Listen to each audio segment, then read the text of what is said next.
வருகிற 2026 தேர்தலில் சிறுபான்மையினரே திமுகவை ஆட்சியில் இருந்து வெளியே தூக்கி எறிந்து விடுவார்கள் என தமிழக பாஜக தலைவர் அண்ணாமலை கூறியுள்ளார்.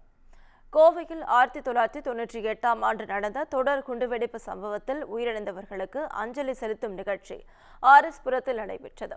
இதில் பாஜக மாநில தலைவர் அண்ணாமலை, கோவை MLA வானதி சீனிவாசன், பெங்களூரு தெற்கு நாடாளுமன்ற உறுப்பினர் தேஜஸ்வி சூர்யா ஆகியோர் கலந்து கொண்டு உயிரிழந்தவர்களின் புகைப்படத்திற்கு மலர் தூவி அஞ்சலி செலுத்தினர்.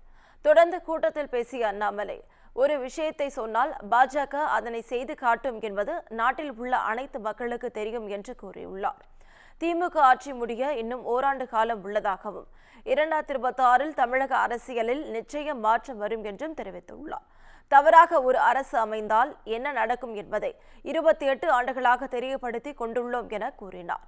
நாங்கள் எந்த மதத்திற்கும் எதிரானவர்கள் இல்லை என்றும், ஒரு மனிதன் தனது மதத்தை தவறாக புரிந்து கொள்ளும் வரை இந்த மண்ணில் பயங்கரவாதம் இருக்கும் என்று தெரிவித்துள்ளார்.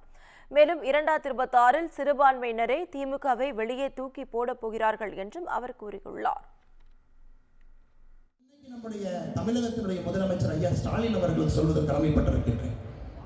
27 ஆண்டுகள் கழிச்சு டெல்லிக்கு வந்திருக்கிறாங்க. 15 ஆண்டுகள் காங்கிரஸ், இடையில 2 ஆண்டுகள் கூட்டணி ஆட்சி, மறுபடியும் 10 ஆண்டுகள் ஆம் ஆத்மி கட்சி.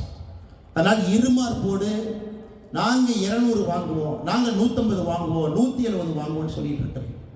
2026 திராவிட முன்னேற்ற கழகம் தமிழகத்திலிருந்து மண்ணோடு வேரோடு துடைத்து எரியப்படும். அதில் எந்த மாற்று கருத்தும் இல்லை. அதனால் இந்த நேரத்தில் எல்லா மக்களுக்கும் சொல்லிக் கொள்ளும், பாரதிய ஜனதா கட்சினா ஒரு சமுதாயத்திற்கு மட்டுமான கட்சி. நம்ம மேல படக்கூடிய பொய் பிரச்சனை ஒரு சமுதாயத்துக்கு இல்லைங்க, இந்தியாவுடைய கலாச்சாரத்திற்கு ஆதரவான கட்சி என்பதை இந்த நேரத்தில் நான் திருத்தம் செய்ய விருப்பப்படுகின்றேன்.